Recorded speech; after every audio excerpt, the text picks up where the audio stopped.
Terima kasih Anda masih bersama kami dan sekarang kita akan mendengarkan dulu Mas Arief pendapat dari pemirsa Metro TV kali ini dari Bekasi, Jawa Barat ada Pak Ondo Silitonga.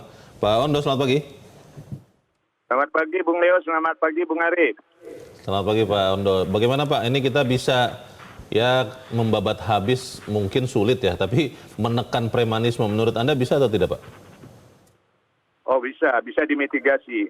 Tapi saya mulai dari awal. Preman itu sebenarnya bahasa Inggrisnya freeman, cuman orang Indonesia bilangnya jadi preman. Apa artinya? Tidak kerja, pengangguran. Jadi yang mau dibabat itu sebenarnya bukan orang preman-premannya, tapi penganggurannya yang harus dibabat habis. Nah, pengangguran itu bisa berkuasa seperti itu juga ada relasi kuasa. Bisa kita lihat Pak Oga itu ada setoran itu. Jadi itu nggak usah tutup mata kita. Jadi saya minta untuk membabat habisnya, ciptakan peluang kerja buat mereka. Caranya begini, buka pelatihan kerja gratis. Sehingga kelak mereka bisa sebagai tukang las, tukang servis AC, tukang bengkel motor, atau ojol, dan lain-lain. Kalau perlu dimodali oleh Pemda setempat. Jadi bangun Karang Taruna juga. Dari zaman dulu itu, zaman saya muda itu ada Karang Taruna. Sehingga anak-anak remaja yang nakal-nakal itu bisa terpimpin di situ. Tindak tegas ormas atau ormas kedaerahan yang melakukan premanisme. Dengan demikian premanisme dapat kita mitigasi. Demikian, terima kasih. Terima kasih Pak Ondo Silitonga di Bekasi, Jawa Barat untuk pendapat Anda Pak. Selamat pagi. Berikan pekerjaan, tindak tegas preman-preman ya. Ini mungkin formula yang kita sudah tahu Mas Arief. Tapi mudah tidak untuk melakukan itu?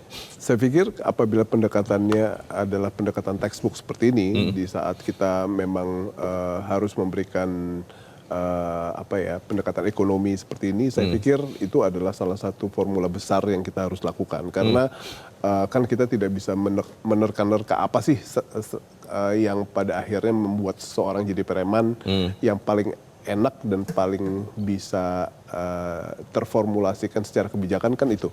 Bahwa kita harus memberikan kesejahteraan, empowerment terhadap mereka agar mereka memiliki harkat hidup yang lebih baik untuk bisa berperan di masyarakat. Tetapi mungkin juga ada baiknya kalau kita melakukan beberapa studi yang terkait sama ethno-studies yang pada akhirnya bisa kita budaya yang bisa kita lihat untuk kita jadikan kebijakan di setiap daerah. Karena mungkin hal-hal yang mengakar untuk pada akhirnya orang lebih memilih atau terjuruskan ke arah sana itu ternyata bukan hanya sekedar ekonomi. Jadi hal-hal seperti itu saya pikir layak untuk dijadikan pendekatan. Pertanyaannya bagaimana Mas Arief kemudian, kalau tadi Pak Ondo kan mengusulkan dibuat Karang Taruna, Balai Latihan Kerja. Tapi kalau off-takernya di ujungnya tidak ada yang menyerap mantan-mantan preman yang bertobat ini, kan menjadi sulit juga. Bagaimana Mas?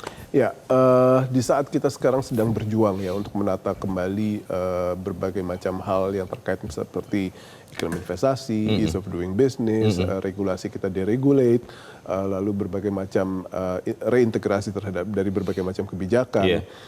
Hal-hal seperti ini merupakan salah satu hal yang seharusnya termudah untuk bisa kita lakukan.